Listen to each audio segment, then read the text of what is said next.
Gaslight all you want. I will just laugh in your face as I destroy you. I wasn't even trying. We weren't even trying, guys. Now all together, diagonal on forever. Black flags with the white stripe through the center. We will never back down, no never. We are stronger than ever. Now all together, diagonal on forever. Black flags with the white stripe through the center. We will never back down, no never. We are stronger than ever. Diagonal on forever. Oh, you're afraid of a meme? Using tax dollars to chase around a goat figurine? If you listen closely, you can hear the screams of the politicians that their system is blown to smithereens. You wanna put people in prison for being mean? The blood of tyrants is used to replenish the tree of liberty. Enough silence, Jeremy is using his speech to lead the infantry. The government is a parasitic leech that feeds on your fragility, but freedom isn't free. You bitches like living on your knees, playing the victim instead of embracing your masculinity. As you're gaslit to be afraid of hate and bigotry, the enemy must die. Our money and time is sucked dry. You will never get it back. Philip the goat sniffing coke, kicking ass. Now all together, diagonal on forever. Black flags with the white stripe through the center. We will never back down, no never. We are stronger than ever. Now all together, diagonal on forever. Black flags with the white stripe through the center. We will never back down, no never. We are stronger than ever. Diagonal on forever. Let the hate flow through you. The most banned man on YouTube, the raging dissident, the hateful militant was placed in imprisonment, even though he's innocent. Stay strong and vigilant as you take on the system with belligerence. Rage cast, hate gate, pay back against the state. Break glass, ate steak, face facts, date straight. Lay back, create hate, die fast while you wait for maid. We will see who laughs last when the lions take back their cave. You're a slave to the government and we've had enough of it. Diagonal ain't nothing to fuck with. Every politician is corrupted. Fuck the 338, they can suck dick. Mass immigration is destructive. They have to go back. Here comes the Plaid Army to invoke the Emergency Act. Now all together, diagonal on forever. Black flags with the white stripe through the center. We will never back down, no never. We are stronger than ever. Now all together, diagonal on forever. Black flags with the white stripe through the center. We will never back down, no never. We are stronger than ever. Diagonal on forever. Jeffrey Dahmer soaked in blood. The Unabomber blowing up. Waco, Texas and Heaven's Gates. Aliens modified, meant for apes. JFK shot in the head by the CIA. Bigfoot and the Mothman. Son of Sam talking to dogs again. Witches, ghosts and goblins. Mysterious noise and hauntings. Dark arts in the skull and bones. Most celebrities are probably cloned. So if you're feeling all alone, crack a beer and get stoned. I welcome you to the podcast Strange Brew. We're here to entertain you. We're here to It's about to get strange. Hello Hungary, hello Budapest, hello fellow Europeans and American friends. Thank you so much for having me. Allow me to skip formalities for a moment and dive right into a subject that is not so cheerful, but very, very necessary to discuss. Let me walk you through the past 7 days in Europe. This week in Stockholm, 3 elderly women in their 70s were stabbed in broad daylight on the streets. In London, 4 people were stabbed in a time span of just 42 hours. In Paris, hundreds of African migrants took to the street to riot. And in Brigalow, also in France, yet another church was burned down to the ground. And that, ladies and gentlemen, is just a few incidents in just a couple of days on our beautiful continent. But we all know that these incidents aren't incidents anymore.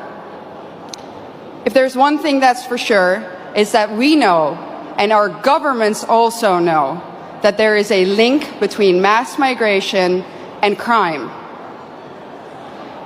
In the Dutch city of Dordrecht, something interesting happened the other day. They announced, and this is a small city in the Netherlands, in my home country, that a new asylum center will be put in that little town. And what did the municipality do? They said, we are going to offer citizens who live in the vicinity of this center 1,000 euros to take extra safety measures. Our new reality in Europe consists of frequent rapes, stabbings, killings, murders, shootings, even beheadings. But let me be clear about one thing. This did not used to happen before. This is a newly imported problem. Samuel P. Huntington predicted this over 25 years ago when he wrote, and I quote, "In the new world of mass migration, the most pervasive, important and dangerous conflicts will not be between the social classes. They will not be between the rich and the poor. They will be between peoples belonging to different cultural entities. Tribal wars and ethnic conflicts will occur within civilizations." Well, boy, was he right. And the worst part is, we as a society seem to have become indifferent to it. When another white boy or a white girl dies at the hand of an immigrant, we might shake our head, we might let out a sigh, we might even get angry for a minute or two, and then we go on with our lives. We offer the family thoughts and prayers, but nothing ever changes. Ladies and gentlemen, what does that say about us? This is the sign, this is a response of a society that has already given up. A society that has already accepted its defeat. But is this true? Have we given up? Do we really accept the new reality that our globalist leaders have in mind for us? I know one thing for sure, and that is that if nothing changes, if we don't start to seriously fight for our continent, for our religion, for our people, our countries, then this time that we live in will go down in history as the time in which Western nations no longer had to get invaded by hostile armies in order to be conquered. This time will then go down in history as the period in which the invader was actively invited in by a corrupt elite. And not only did this corrupt elite invite the enemy in, they made the native population pay for it too. Everyone who has eyes can see it. The native, white, Christian European population is being replaced at an ever-accelerating rate. Let me back this up for you with some statistics from my home country. Let's take Amsterdam, the capital. Amsterdam currently consists of 56% migrants. The Hague, 58% migrants. Rotterdam, almost 60% migrants. And of course, most of these immigrants come from non-Christian, non-Western, African and Middle Eastern countries. Conclusion: the Dutch population is already outnumbered in the majority of our cities. But let's look onwards. London, 54% migrants. Again, conclusion, native population outnumbered. Brussels, color me shocked, 70% migrants. Conclusion, native population majorly outnumbered. And other Europeans will, of course, follow suit soon if they haven't already. So I'm going to draw the forbidden conclusion here. The Great Replacement theory is no longer a theory. It's reality. And what's interesting about replacement is that the establishment will either deny its existence, or when they admit to it, they say that it's a good thing that the native European population is soon no longer a majority on its own continent. Dutch national disgrace and dubbed climate pope Frans Timmermans already stated in 2015 that diversity is humanity's destiny and that Europe will be diverse. And of course, by now, I think we all know what they mean with the word diversity. It means less white people, less of you. Imagine this in an Asian or an African country. Imagine their leaders rejoicing in the fact that their people will soon no longer be a majority in their own country. Absolutely unthinkable, unimaginable. So what in the world is wrong with our leaders? The underlying sentiment of what they say is always the same. Our establishment claims that white people are evil and that our history is somehow fundamentally different from that of others. Consciously or unconsciously, they have sucked up the lies and the anti-white dogmas of the neo-Marxist critical race theory. That's why the totalitarians in Brussels are trying to force you, the Hungarian people, a sovereign nation, to accept immigrants despite the fact that the population has said no, and so has the government. But make no mistake, the majority of the Dutch people haven't asked for this either. Just like Brussels is forcing Hungary to accept these hordes of immigrants, they are doing the same now, even in the smallest of towns in the Netherlands.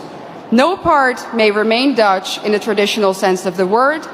No part of Europe may remain European. And it's not difficult to understand why. If the old Europe still exists in certain places, then people will be able to compare the new Europe to the old, and newsflash, they will prefer the old. That's why the Eurocrats hate Hungary so much. And their message is clear. Our way of life, our Christian religion, our nations, they have to go, without exception. Their vision of the future is the neoliberal, unrecognizable Europe, where every city becomes kind of like Brussels. Ugly, dirty, unsafe, zero social cohesion, where the buildings are constantly under construction and they never ever seem to finish, and even when they do, the end result is uglier somehow than what they started with. And what are we left with? A permanent state of isolation, confusion, and disorientation. Ladies and gentlemen, welcome to the New World Order. Welcome, everybody, to Strange Brew Podcast. Welcome to the New World Order, as she stated, because that's what we're living in. I'm one of the hosts, Tomcat, a.k.a. Tom Thompson, and who am I joined by? Little horror boy, Aaron. I don't really have any, like, cool little quips like that to come off it, but I'm like equal parts excited and then like equal parts already pissed off. Oh, I know. That makes sense. And you should be pissed off, especially like where you are and how it's been dominating in Europe and stuff like that. I got a couple beers. I'm gonna start with a sour, something light, and then I got an IPA. Why not? You know, it's a Sunday, but You know, I Enjoy that, because you mightn't be allowed to have that in a couple of years anyway. They'll probably take that as well. I know, probably take everything from us. That's why, you know, you need to move to Canada so we can live in the communist authoritarian state together. You know, but Move from one to the other. it's crazy. So everybody that's listening and watching, you know, this is something I've wanted to do for the last couple of weeks, is dive into the idea of the Great Replacement theory, not a theory anymore, in my opinion, a reality, and mass immigration, because it's one of the hottest topics, you could say, the most pressing issues of the Western world. There is young kids, teenagers within the States and stuff like that are like worried to death about it, considering what's happening in the States and Canada. Everyone's noticing, you know, that Canada is becoming the new India, that there's just East Indians fucking everywhere, at every job, everything. They're being like, it's an invasion, legally or illegally, done by the government, and our borders are pretty much in Canada wide open. The United States their borders are literally wide open. They're doing nothing to stop literally 50,000 people coming across the border, supposedly daily or weekly. So it's pretty bad, and it's only going to get worse. So the more attention that we bring to this issue, the better. And I just recently got my my TikTok account, my big one for the podcast. First, I got the Raptilian one taken down to 40K people, you know, for trying to expose what's going on and the truth.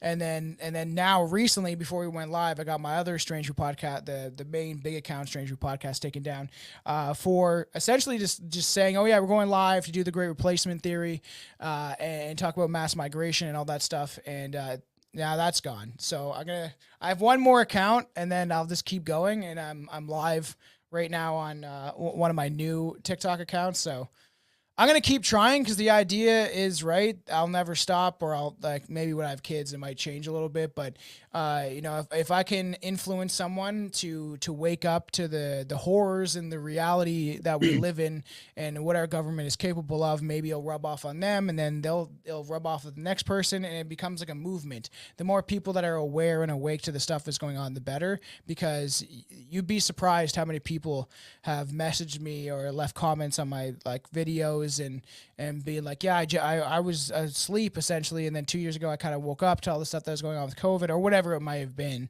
and we see more and more people waking up to this shit. What do you mean by that? It might change when you have kids.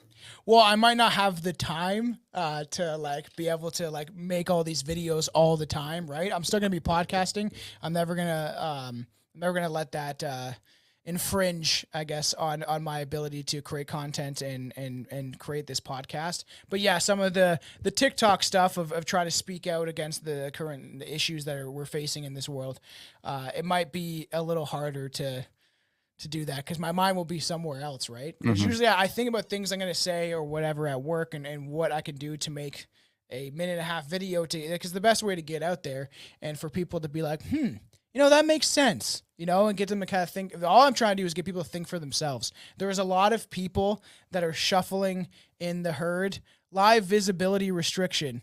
That's of course. Of course. This is a line. It's so funny. Yeah.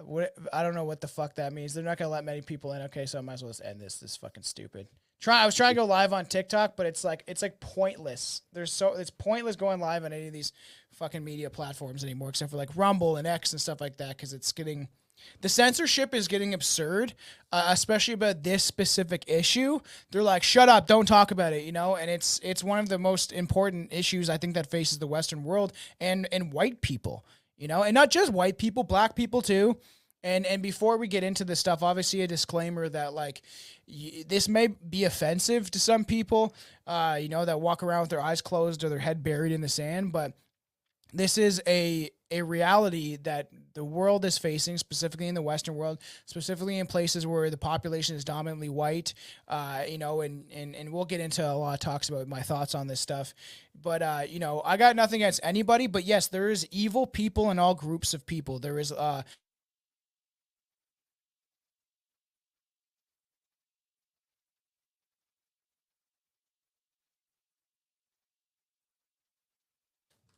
there we go. We're getting fucking gonna turn off all my internet just in case.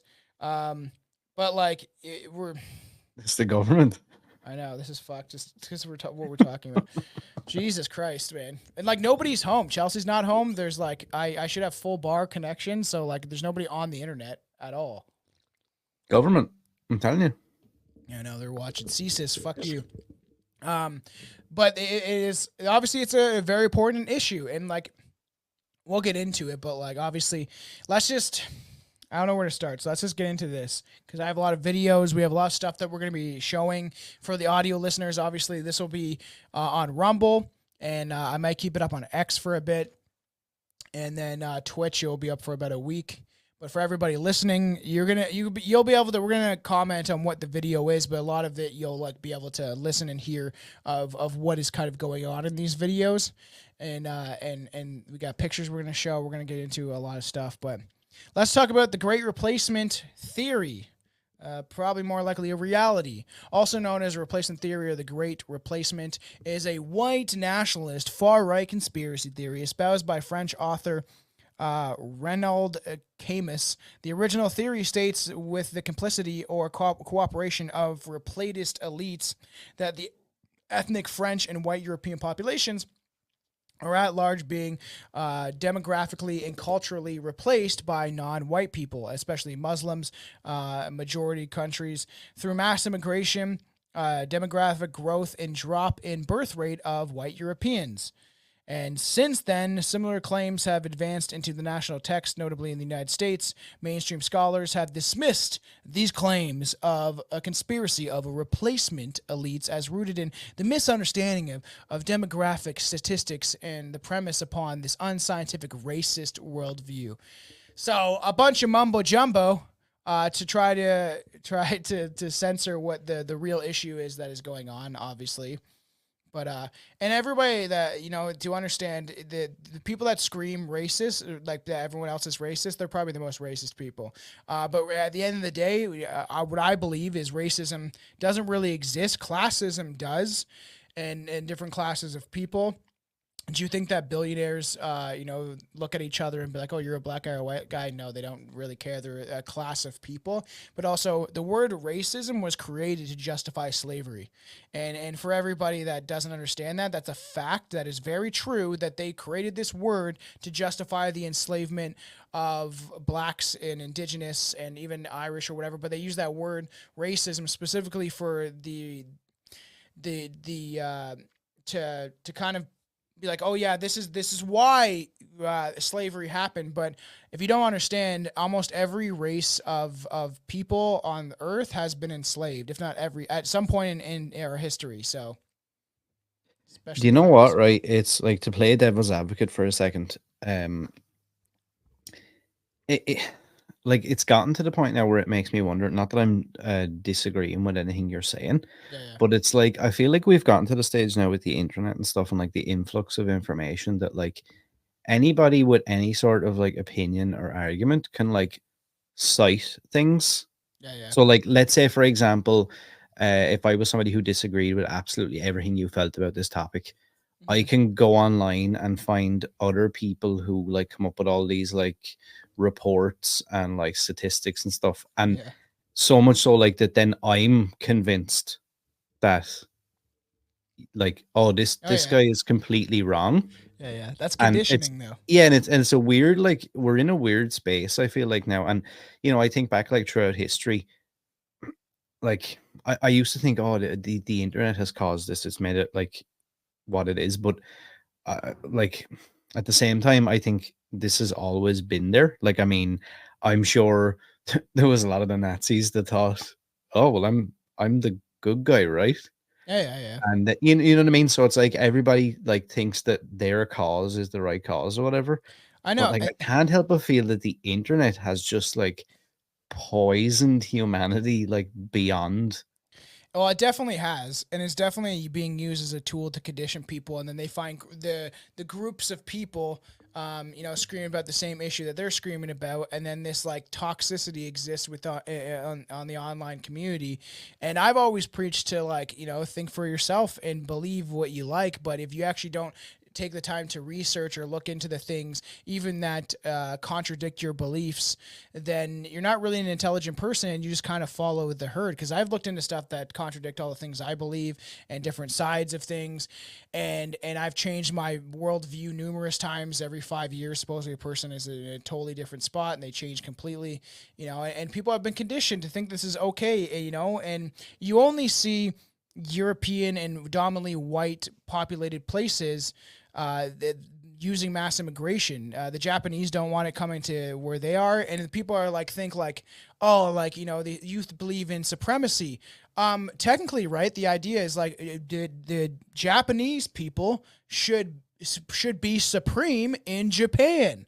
Right? The Irish people should be supreme in Ireland. The British, in this idea, and there's so many people that are like, oh, you're getting what you asked for. You're getting, it's karma for the sins of your forefathers and all this shit. And I'm like, I wasn't involved with any of that shit. No one alive today has been involved with what happened to the indigenous, and I'm not justifying it because I think it's wrong, but mass immigration also affects the indigenous populations.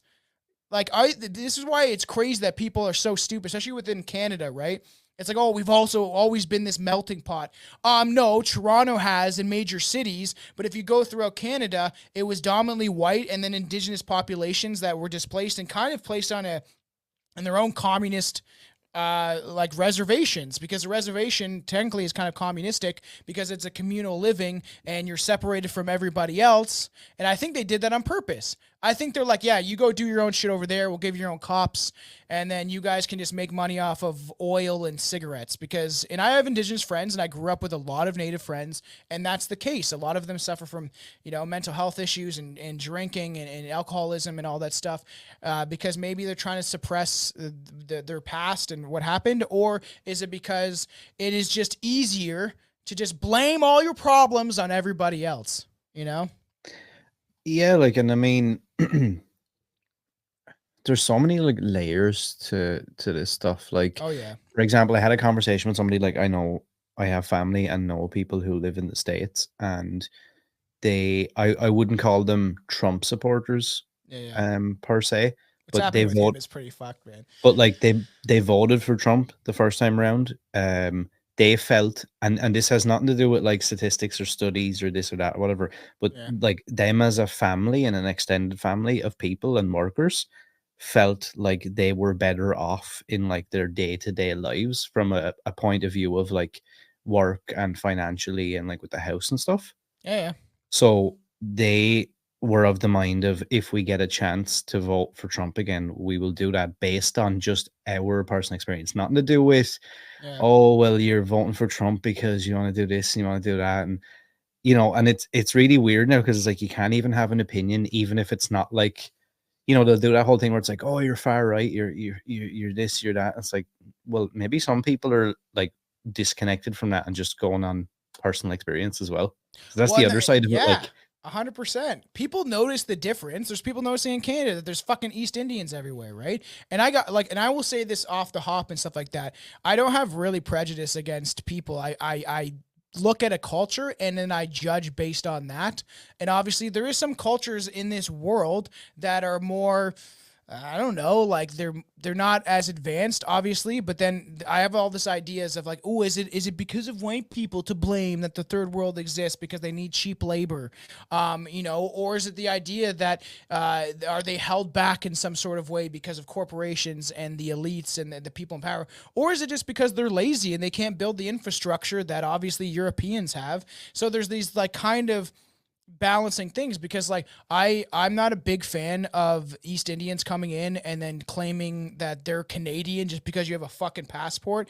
No, you're not Canadian just because you hold a passport. And there was one guy that was an East Indian dude, be like, my family came here in the 80s, we assimilated, we you know, you adapted to the culture. And he even admitted, he's like, there's way too many people being flooded into this country, especially from India, and it's destroying this country. They're just building. There's a city called Brampton near Toronto, which in the 80s was dominantly the white and stuff like that, a European kind of vibe. And then essentially Indians took it over and bought up all the properties, brought up all the shops, and it looks like Little India it's like a whole city of just pretty much Indians and some white people that either just feel uncomfortable like with the culture that's eroding. There's people that are like, I feel like a stranger in my own land.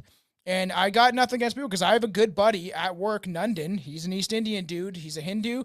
And I've told him my thoughts about the stuff that's going on. I'm like, you guys didn't like what the British did and coming in and invading and colonizing your country. And I was like, so imagine your population is declining due to fucking vaccines and the poisonous food and the stuff, everything that is put into our bodies that is actually, especially within more Western world, the Western world is declining the population. And I was like, then you have foreign, in my opinion, invaders that are being welcomed by the government because they know this is going to cause destruction. And then nobody's adapting because there's so many people getting brought in that they just kind of stick together. And then there's the whole thing of, okay, well, East Indians can stick together, even some black people or Muslims can stick together. But if you're white and you stick together, oh no, you're a Nazi. And the thing is, I wanted to make clear too, is like, so there, I believe I did this video, I haven't posted yet, but I was like, there's no such thing as the far right. Think about it, right? If you go way too far left, it's communism. As I'm wearing my fuck communism shirt, that it's so far left that it becomes communism, and where the one entity or a couple entities control all of the people and control where the property is and all that shit, right? They believe that there is no private property, and that includes your kids, that includes destroying the nuclear family and not having the let the state teach the kids. But then if you go too far right, people claim that's Nazism. But what does Nazi stand for? National Socialist Party. What's a nationalist? A nationalist is someone that loves their country. So, hey, if you're a Canadian, right, and you love hockey, and during the Olympics you want the Canadian hockey team to win, that's nationalism, people. That means that you love your country, And then so let's look at what socialist means. Oh, that's another form of communism. So it's either communism or more communism. There's no such thing as the far right. That's bullshit. So this is a pretty broad question I'm gonna ask, but in your opinion, right? In like because I know this could end up being like like a 2-hour conversation just on its own. I know. I've got videos and everything else to show. Yeah, but like in your opinion, right? Yeah. What number one? What is the purpose of? So you're of the mind that the powers that be are forcing this like basically takeover, right? Yeah. So in your opinion, then what's the incentive there, or like the long-term plan? Because like I've heard so many different, because like if you look up like the Great Replacement Theory or mass migration or shit like that, even people who agree and have the same like mind frame about it, people have different theories as to like why they think it's happening or what's the purpose of actually doing it. It's in the UN agenda, man. Like this has been the 2030 agenda. Like this is a real thing that they've written about for years. And there's gonna be a lot of things I'm gonna get into on this. But to me, there's a different couple theories I have, right? That if you can destroy a nation from within, there's certain ways that this could go. Is you overpopulate the country and you force specifically all of the migrants and stuff into 15-minute cities, which eventually will force everybody else to fit in these 15-minute cities. It's more easy to control people in one area, hence why they can, if they did a 15-minute city in Toronto or just like maybe boxed off Toronto or whatever, right? It's easy to control more people in one designated location. So I think that they're trying to do this to erode the fabric of the society, to take away borders and national identity, which I think there's different theories. Yeah, should we have borders? Probably not, but we don't all get along. We don't all have the same beliefs. And once you start to like make this melting pot, you actually create more violence. You create more division because people are not agreeing, and there's, if you're like there's an idea, say like Christians, right? Christians believe that, if you want to follow the path of Jesus, you can, but you don't have to. Where in a lot of Muslim cultures, not all of them, but some of them, say with some Jewish shit that we'll get into, is that, you have to submit to a law. There is no like gray lines. You have to submit to a law. If you're not, You can't be part of this type of shit, right? So there's these pressing issues, and I think that also there's this idea, right? If you get enough people, you crowd a major city or whatever. If something happens like a terrorist event, you can take out a couple thousand people, 1 million people, whatever it may be. That's declining the population that they're so desperately trying to depopulate the earth, because the more people they are, the less easy they are to control. And then this idea there's people in Canada. So there was like a couple, it's a ridiculous number, like, I don't know, like 50,000 people that are not documented here. Probably more than that. So where are they? Where'd they go? Where are they living? What are they doing? And then I believe that somehow they could create a false flag event. And they're like, well, yeah, we got all these people in. Oh, there's an Iranian that blew up some skyscraper in Toronto, whatever it may be, right? Oh, they attacked a gas, some oil reserve, whatever, right? And then they're like, well, we don't know because we've let in so many people that there's so many different groups of people now that we couldn't find people. There is 5,000 like sleeper cell Iranian like soldiers, militants in Canada. So that's part of it too. And so then, right, let's say, I know I keep referring to them as like the powers that be or whatever. Yeah. But let's say you're in those conversations or those meetings or boardrooms or whatever it is, right? Is there not, like, what's the contingency plan for, because like I've heard so many different versions of like what people think the goal might be to force something like this. But then also I couldn't help it the whole time, no matter which like version or opinion I listened to, I was like, is there not like, surely to God at some point in the conversation they're going, okay, right, if let's just say this is something that's all pre-planned and like this is a whole thing that's been worked out like for however many years in the future, surely to God they've got to like be thinking, okay, right, look at these countries already, and even for the last like 40, 50 years, all these like places, like Sudan, Algeria, places in like Turkey and shit like that, all the Middle East, like they're psychotic, scary. It's like shit out of a horror movie. Yeah.